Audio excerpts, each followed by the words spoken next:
알아보겠습니다. 자, 셀트리온은 회사만 놓고 보면은 지금 주가는 말도 안 되게 많이 내려와 있다 이렇게 볼 수 있겠죠.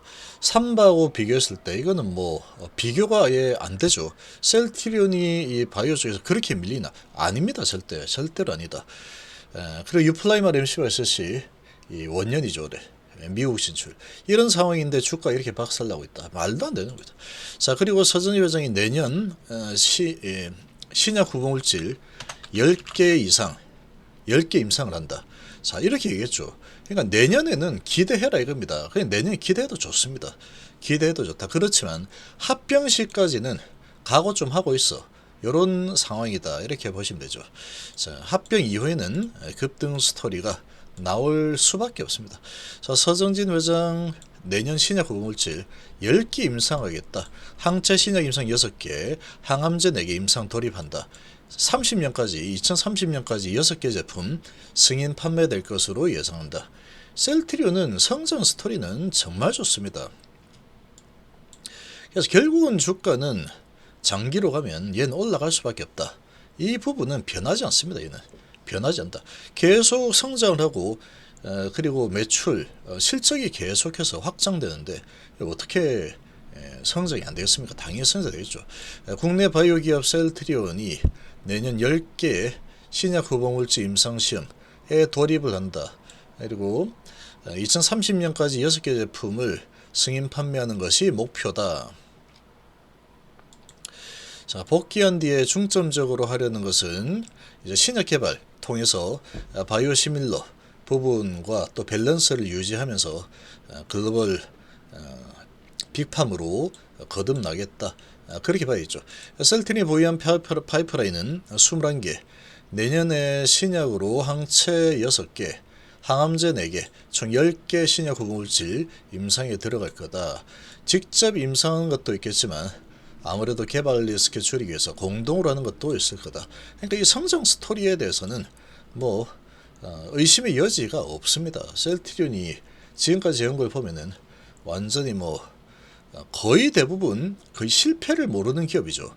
거의 실패를 모르는 그런 기업입니다. 자, 그래서 바이오시밀러 매출 60%, 오리지널 신약 매출 40% 맞춰서 바이오시밀러 선두주자면서 신약으로서 또 다국적 제약사와 업계를 나누겠다. 그러니까 상당히 성장을 크게 할 겁니다. 자, 그런데 그럼에도 불구하고 급락하고 있죠. 왜 급락하느냐? 이거는 뭐 뻔합니다. 다른 거 필요 없고 펀더멘탈하고 지금 무관하죠. 이게 더 무서운 겁니다. 지금 2년 동안의 펀더멘탈과 무관하게 성장과 관계없이 주가가 내려왔죠.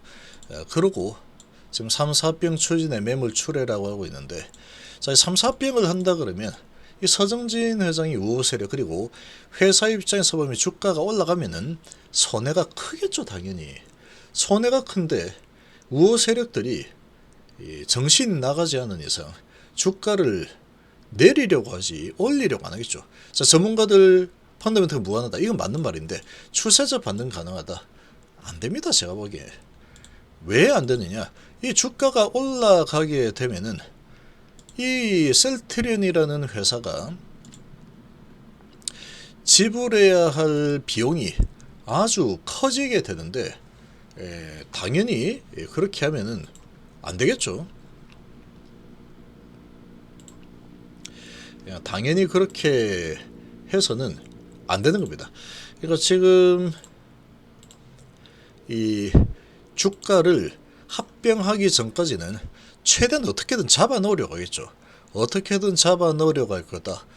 그런 상황이 뻔히 보이는데 누가 어떤 세력이 이걸 갖다가 이 매수해서 올리려고 하겠습니까? 매수해서 올리려고 하면은 계속 매물이 쏟아져 나게 뻔한데 매수를 안 해주겠죠. 그러니까 좀 올라간다 싶으면 다시 주가가 내려오는 상황이 나올 수밖에 없는 상황이다. 그렇게 봐야 되겠죠. 그렇게 볼 수밖에 없는 상황이다 라고 볼 수가 있는 겁니다. 지금 이 상황에서 셀트리온이 합병이 끝나기 전에는 주가가 올라가는 게 정말로 쉽지 않은 뭐 그런 상황이라고 보는 게 맞겠죠. 그렇게 좀 볼 수밖에 없는 상황이다. 그래서 지금은 단기적으로는 주가가 올라갈 만한 요인이 없답니다. 없다. 성장성은 거의 아주 확실한데 뭐 이 주가 눌러놨다가 실컷 눌러놓고 합병할 때 세금 최대한으로 줄여놓고 그 다음에 이제 합병이 다 끝나고 나면 그때 이제 올려주면 되죠. 그러니까 얘는 장기적으로 보는 분들은 그냥 계속 강홀딩을 할 수밖에 없습니다. 지금은 엄청나게 내려온 상황에서 올라갈 이유는 근데 없습니다. 올라갈 가능성은 아주 거의 뭐 희박한 상황이다. 뭐 이렇게 봐야 되겠죠. 자, 그렇게 좀 볼 수밖에 없는 상황이다. 이렇게 보시는 게 좋습니다. 단기적으로는 어떻게 수익에 대해서 수익이 나겠거니 라고 뭐 생각을 하기는 좀 어려운 그런 상황이라고 봐야 되겠죠. 그렇게 좀 보는 게 맞을 겁니다. 좀 안타깝지만 지금 상태에서는 어쩔 수 없습니다. 어쩔 수 없다. 장기적으로 보면은 뭐 세금 줄이는 거죠. 주가를 낮추면 낮출수록 세금을 줄이는 거기 때문에 장기적으로는 이 주가가 계속 하락하면 할수록 이 향후에 크게 급등할 요인이 더 커지는 겁니다. 돈을 합병한 데 드는 세금이 많이 줄어드는 상황이 될 거기 때문에 그렇게 되겠죠. 지금은 그런 부분으로 봤을 때 단기적으로는 주가 상승 요인보다는 하락 요인이 더 클 수밖에 없는 상황이다. 그렇게 봐야죠. 지금 여기도 보면 쭉 엄청나게 많이 내려와 있죠. 엄청나게 하락이 내려와 있는 상황인데 결국은 비용 절감 측면에서 이렇게 움직일 수밖에 없는 상황이라고 봐야죠. 그러니까 이 셀트리온의 우호적인 이 세력들도 주가를 내리려 할 테고 우호적이지 않은 세력들이 그러면 셀트리온 안 돼. 너는 이 세금 많이 내야 되니까 내가 주가 올려버릴 거야. 그렇게 하겠습니까? 안 하겠죠. 돈이 남아 도는 것도 아닌데 그렇게 할 이유가 없는 겁니다. 그러니까 지금 단기적으로는 주가가 올라갈 만한 이유가 없다. 계속 이제 내릴 요인만 있는 거죠. 공매가 나오던 외인 기관이 얘는 지금 뭐 단기 모멘텀이 없구나. 그래서 계속 매도가 이렇게 세게 나오는 겁니다. 단기적으로는 거의 별로 상당히 좋지 않을 겁니다. 근데 합병이 좀 빨리 좀 진행이 되면 좋을 텐데 7월 달에 이제 이것저것 좀 마무리되고 근데 합병이 뭐 쉬운 게 아니까 7월 달에 마무리되고 최종적으로 합병 작업이 끝이 나고 나면은 내년도 이제 10개 뭐 신약 개발한다고 그러죠. 그러니까 주가는 엄청나게 강하겠죠. 합병이 끝나고 나면 이제 다 마무리되었으니까 주가가 하락할 요인이 사라지고 성장성만 이제 보일 거기 때문에 내년이 되게 되면은 합병이 끝나고 나게 되면 이제 아주 강한 상승이 일어날 가능성이 아주 높다.